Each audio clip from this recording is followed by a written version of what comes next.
نحمده ونصلي على رسوله الكريم أما بعد فأعوذ بالله من الشيطان الرجيم بسم الله الرحمن الرحيم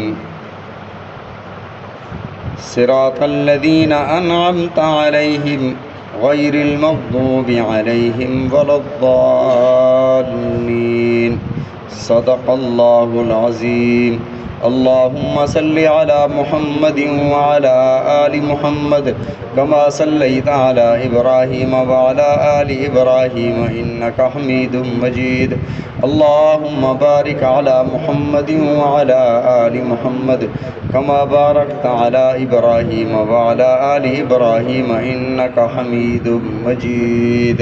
سابقہ دروس میں سورہ فاتحہ کا ترجمہ اور تفسیر عرض کی تھی۔ آج کے درس میں کچھ سورہ فاتحہ کے بارے میں بھی عرض کریں گے کہ سورہ فاتحہ کا نام چونکہ سورہ شفا بھی ہے، کس طرح اس سے بیماریوں سے نجات ملتی ہے۔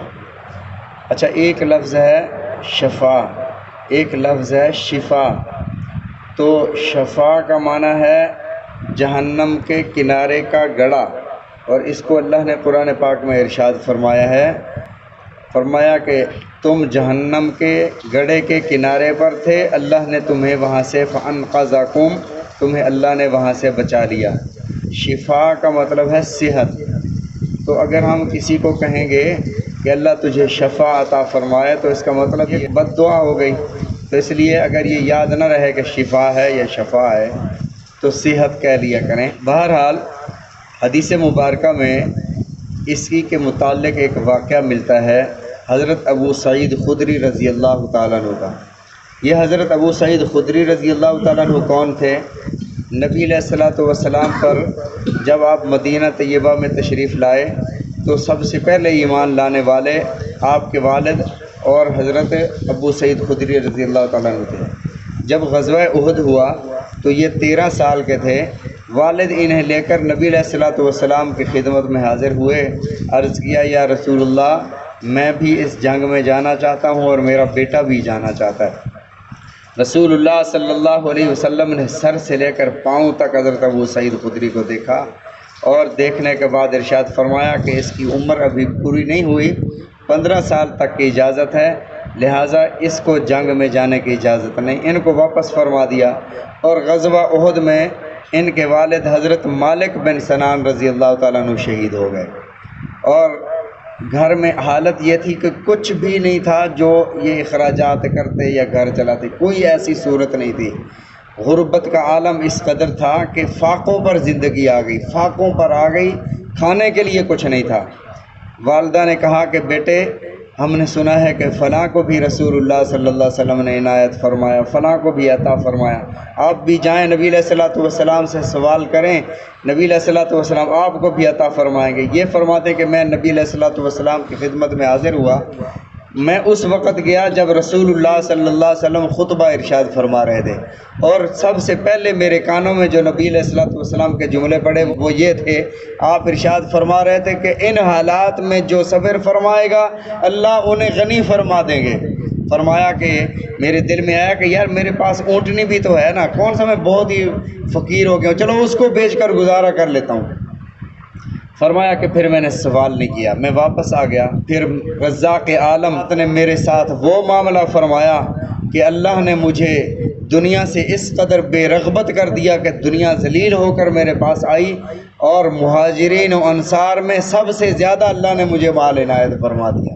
نبی علیہ الصلوۃ والسلام کہ مبارک زندگی میں جب سے اسلام لائے سارے غزوات میں شریک رہے۔ غزوے کا مطلب یہ ہوتا ہے کہ جس میں نبی علیہ الصلوۃ والسلام بنفس نفیس شرکت آپ نے فرمائی ہو، اور سریہ کا مطلب یہ ہوتا ہے کہ جس میں نبی علیہ الصلوۃ والسلام خود نہ تشریف لے گئے ہوں بلکہ اپنے صحابہ کو بھیجا ہو، اس کو سریہ کہا جاتا ہے۔ کئی سرایہ میں یہ تشریف لے گئے اور سارے غزوات میں یہ شریک رہے، یہ سعادت ان کے حصے میں آئی۔ یہ فرماتے ہیں کہ ایک جگہ ہم جا رہے تھے، راستے میں کافروں کی ایک بستی آئی تو ہم نے ان سے کھانا مانگا، رات کا وقت تھا، ہم نے کہا کہ یہاں ہم ٹھہرنا ہے، کھانا دیں، تو انہوں نے کہا کہ یہ تو صابی ہیں اور صابیوں کی اولاد ہیں۔ جس طرح آج کل مساجد میں لوگ نہیں ٹھہرنے دیتے نا کہ یہ وہابی ہیں، ہماری مسجد نہ پاک ہو جائے گی، تو انہوں نے کہا کہ یہ تو ہے صابی۔ صابی کا مطلب اس دور میں ہوتا تھا کہ جو اپنے دین کو بدل لے، تو انہوں نے کہا یہ صابی ہیں، انہوں نے اپنا دین چھوڑا ہوا ہے، ہم نے ان کو نہ کھانا دینا ہے نہ میزبانی کرنی ہے۔ اب یہ اس قبیلے کے باہر ویرانے میں انہوں نے پڑاؤ فرما لیا۔ 30 لوگ تھے، 30 لوگوں کا یہ قافلہ تھا۔ رات کے وقت اللہ کی طرف سے اللہ کی قدرت کہ اس قبیلے کے سردار کو کوئی زہریلی چیز نے کاٹ لیا، اور بے چینی اور کرب اور درد اس قدر تھا کہ برداشت سے باہر تھا۔ حدیث پاک میں آتا ہے کہ جو وہ کر سکتے تھے اس سردار کے لیے انہوں نے کیا، جو علاج کر سکتے تھے، جو طبیب لا سکتے تھے، جو وہ کر سکتے تھے اس کے لیے کیا، لیکن وہ ٹھیک نہ ہوا۔ انہوں نے کہا کہ یار مجبور ہیں، اب کہیں سے کوئی طبیب بھی میسر نہیں ہے، کوئی جھاڑ پھونک کرنے والے، سب کچھ کروا لیا، ٹھیک نہیں ہو رہے۔ تو انہوں نے کہا کہ یہ جو مسافر آئے ہوئے ہیں نا صابی، ان سے جا کر پتہ کرو کہ ان میں کوئی جھاڑ پھونک کرنے والا ہے۔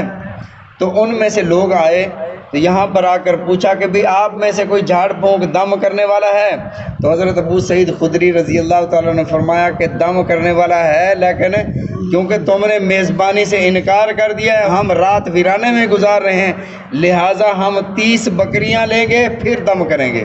انہوں نے کہا کہ مرنے سے تو بہتر ہے کہ دم کر لیں۔ تو حضرت ابو سعید خدری رضی اللہ تعالیٰ عنہ نے کہا کہ ہم 30 بکریاں دیں گے۔ حضرت ابو سعید خدری رضی اللہ تعالیٰ عنہ وہاں پر گئے اور ایک دفعہ سورہ فاتحہ پڑھ کر جیسے ہی دم کیا، حدیث پاک میں بخاری شریف کے الفاظ یہ ہیں کہ وہ بندہ اٹھ کر چل پڑا اور ایسے ہو گیا جیسے اس کو کچھ بھی نہیں ہوا تھا، کبھی کسی چیز نے کاٹا ہی نہیں تھا، بالکل تندرست ہو گیا، نہ تکلیف کا نام و نشان باقی رہا اور نہ اس زہر کا اثر باقی رہا۔ تو وعدے کے مطابق انہوں نے 30 بکریاں دے دیں۔ اب یہ نبی علیہ الصلوۃ والسلام کے صحابہ تھے نا، دل میں آیا کہ یار پڑھا تو قرآن ہے، قرآن کے بدلے میں یہ بکریاں ملی ہیں، تو پتہ نہیں یہ ہمارے لیے حلال بھی ہیں یا نہیں۔ ان کو کچھ نہیں کرتے، بھوک پیاس گزار کر یہ بکریاں نبی علیہ الصلوۃ والسلام کی خدمت میں لے جائیں گے اور اللہ کے نبی سے پوچھیں گے کہ یہ ہمارے لیے حلال بھی ہیں یا نہیں۔ بہرحال یہ قافلہ اپنی منزل سے پھر جب واپس گیا تو نبی علیہ الصلوۃ والسلام کی خدمت میں سارا واقعہ رکھا، تو اللہ کے نبی صلی اللہ علیہ وسلم نے ارشاد فرمایا، ان احق ما اخذتم به اجرا، جن چیزوں میں تم اجرت لیتے ہو ان سب میں بہتر یہ ہے کہ تم کتاب اللہ کے ان لوگوں سے اجرت لو۔ فرمایا کہ اقسموا، تم اس کو تقسیم کرو، وضربوا لی سہما، میرے لیے بھی اس کا حصہ نکالو۔ اس کا مطلب یہ تھا کہ اتنا پاکیزہ اور طیب مال ہے کہ نبی کے لیے بھی، حالانکہ اللہ کے نبی صلی اللہ علیہ وسلم کی شان تو یہ تھی کہ ایک دفعہ حضرت حسین رضی اللہ تعالیٰ عنہ کے منہ میں صدقے کی کھجور آئی تو آپ نے انگلی ڈال کر کھجور کو باہر نکال دیا، فرمایا کہ یہ ہمارے لیے حلال نہیں ہے، صدقہ ہمارے لیے اللہ نے حلال نہیں فرمایا۔ تو نبی علیہ الصلوۃ والسلام نے ارشاد فرمایا یہ مال اتنا پاکیزہ اور طیب ہے کہ اس میں سے میرا حصہ بھی نکالو۔ اس سے علماء اور فقہاء نے یہ مسئلہ ارشاد فرمایا کہ اگر ایسی کوئی فاقے کی صورتحال ہو جائے تو انسان اس پر قرآن پاک پڑھ کر دم کرنے کی اجرت لے سکتا ہے، لیکن یاد رکھیں کہ اس کو پیشہ بنانا جائز نہیں ہے۔ پیشہ بنانا مستقل بس دم کر رہا ہے، تعویذ دے رہا ہے اور اپنا روزگار چلا رہا ہے، تو ایسا کرنا ٹھیک نہیں ہے۔ جواز ہے کہ لے سکتا ہے۔